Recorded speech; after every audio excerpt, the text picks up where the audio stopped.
Papan-papan ini akan menjadi permukaan yang akan disiram oleh aliran air. Setelah selesai, kemudian sambungkan dengan baik ke papan lingkaran lainnya. Di atas papan lingkaran ini, juga memiliki alur seperti papan lingkaran dasar. Keduanya memiliki alur. Setelah penyambungan selesai, kemudian gunakan paku untuk mengamankan papan dan papan lingkaran. Dengan demikian, bagian roda air ini dianggap selesai secara keseluruhan. Setelah roda air selesai dibuat, Akun mengeluarkan beberapa batang kayu lagi, mulai menggambarkan posisi titik sambungan. Setelah pembuatan roda air selesai, bagaimana cara memperbaikannya di atas poros utama persegi paling awal? Namun ada masalah besar, dan kerangka kayu salib yang dibuat. Logika, memperbaikannya di atas roda air dengan paku. Lubang persegi di tengah salib, dapat cocok dengan poros dengan baik. Namun, kerangka salib seperti ini bukan hanya satu set. Harus menggunakan dua set simetris. Harus diatur di kedua sisi roda air. Stabil dalam satu set. Simetris dalam dua kolom. Setelah bagian roda air selesai diproses, poros utama juga sudah diproses dengan baik. Jadi seluruh roda air dan poros utama. Saat ini harus ada satu set kerangka penyangga. Dan Akun sedang membelah dan merapikan kayu untuk membuat kerangka air. Dan kayu-kayu ini harus diatur di kedua sisi roda air, sesuai dengan kebutuhan kerangka. Semua menggunakan struktur sambungan sederhana.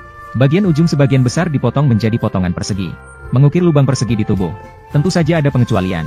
Di sana adalah tempat untuk meletakkan poros utama di atas balok. Harus sesuai dengan ukuran potongan papan yang menetapkan poros. Harus mengukir alur yang sesuai dengan ukuran yang cocok. Setelah persiapan bahan untuk seluruh bagian kerangka selesai, selanjutnya, Akun memilih lokasi yang cocok untuk meletakkan roda air. Pertama-tama di sini, mengukir lubang dasar untuk tiang kerangka. Jarak lubang dasar ini tidak digali sembarangan, tetapi sesuai dengan jarak tiang setelah kerangka disusun. Digali untuk ini, ketika semua tiang ditempatkan, kemudian meletakkan bagian balok. Saat menyambungkan bagian struktur pasak dan lubang, sangat cocok.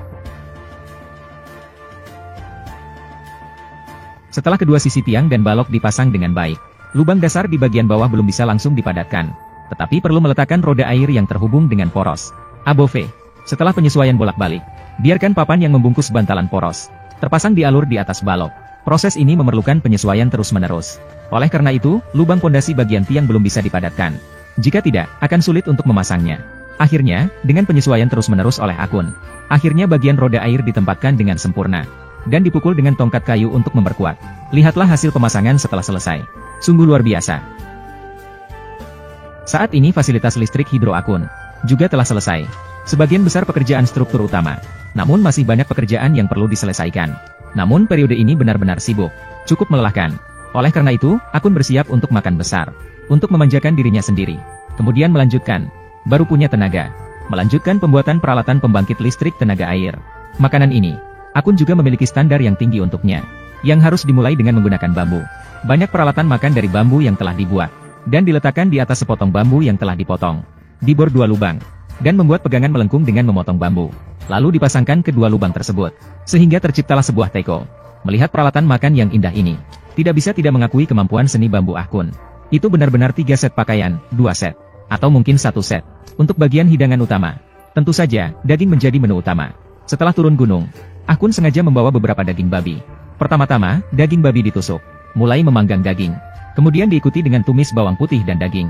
Dapat dikatakan sangat melimpah. Tentu saja, sayuran juga tak kalah penting. Sepiring sawi putih tumis sederhana. Dapat dikatakan rasanya enak dan manis. Dan akhirnya disajikan dengan semangkuk sup tulang dan teratai. Standar makanan kali ini sungguh tinggi, karena ini di atas gunung. 2 mil perjalanan istirahat. Akun dengan cermat merekam pembangunan roda air. Juga mempertimbangkan pekerjaan berikutnya. Namun air dari kolam di atas gunung mengalir turun. Saat ini dapat mendukung Akun untuk sementara waktu. Karena itu, dia tidak terburu-buru. Malah mengumpulkan banyak tanah liat dan lumpur. Membangun tungku di dalam ruangan. Menggunakan tanah liat sebagai bahan bangunan. Langsung membuat dinding tungku. Kemudian menempatkan kayu di atasnya. Menyisakan tempat untuk mulut api. Kemudian menutupinya dengan banyak lumpur di atas kayu.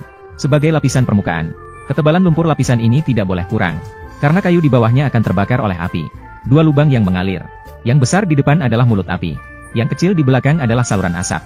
Menempatkan sebatang bambu yang telah dibor di atasnya. Kemudian asap akan keluar saat api menyala. Untuk mengeringkan lumpur lebih cepat. Setelah Akun membuat tungku, langsung menyalakan tumpukan kayu. Lihatlah ruangan ini. Hampir tidak ada asap.